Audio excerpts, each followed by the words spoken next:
Hello hello hello hello বন্ধুরা, কেমন আছো? আমি অনেক দিন পরে ভিডিও নিয়ে আসছি।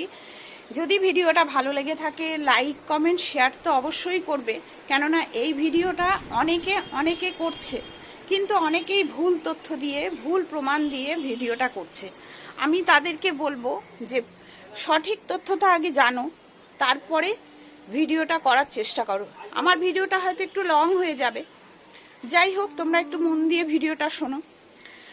ভোটের আগে শুভেন্দু অধিকারী, মাননীয় শুভেন্দু অধিকারী, আমাদের মুখ্যমন্ত্রী, নতুন মুখ্যমন্ত্রী, উনি বলেছিলেন যে লক্ষ্মী ভাণ্ডারের পরিবর্তে অন্নপূর্ণা ভাণ্ডার হবে, আর তার ১৫০০-এর পরিবর্তে ওটাকে ৩০০০ করে দেওয়া হবে।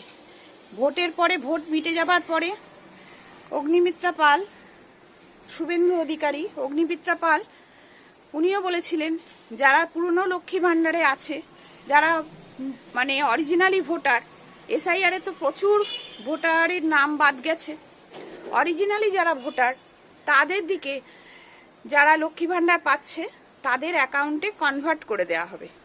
কিন্তু পরবর্তীকালে তাদের ডিসিশনটা চেঞ্জ হয়, তারা অফিসিয়ালি একটা ঘোষণা করেছেন, পরশুদিনকে ঘোষণাটা হয়েছে, নতুন পুরনো যারা আছে সবাইকে ফর্ম ফিল আপ করতে হবে, এবং ফর্মটি হচ্ছে 12 পাতার একটি ফর্ম। ওনারা এই কারণে ফর্মটা ফিল আপ করতে বলছে, অনেকেই ভুল ধারণা দিয়ে, অনেকে ভুল ইনফরমেশান ফেসবুকেতে দিচ্ছে যে সমস্ত কিছু ডকুমেন্টস ওরা চাইছে, যাদের গাড়ি আছে তারা পাবে না, যাদের বাড়িতে ফ্রিজ টিভি আছে তারা পাবে না। এগুলো সমস্ত ভুল তথ্য। তোমার কি নিজের ইনকাম আছে সেটা ওনারা দেখতে চেয়েছেন, তোমার বাড়িতে কতগুলো মেম্বার আছে সেটা ওনারা দেখতে চেয়েছেন।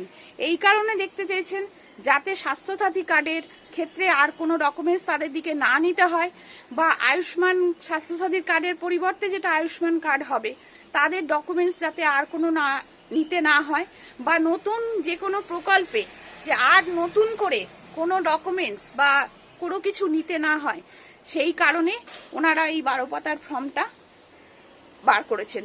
এই 12 পাতার ফর্মে এমন কিছুই নেই যেটা তোমরা, যে বেঙ্গলিতে আছে, ইংলিশে আছে, হিন্দিতে আছে, তোমরা যেটা খুশি তোমরা সার্ভেয়ার কাফেতে গিয়ে ডাউনলোড করে তোমরা নিজেরাই বাড়িতে ফিল আপ করতে পারবে। খুব দেখে শুনে ফিল আপ করবে, একটু ভুল হয়ে গেলে কিন্তু তোমরা ৩০০০ টাকা পাবে না। তার জন্যে ৯০ দিন টাইম দিয়েছে, কোনো তাড়াহুড়ো করার দরকার নেই। ৯০ দিনের ভেতরে ওনারা কথা দিয়েছেন যে জুন মাসে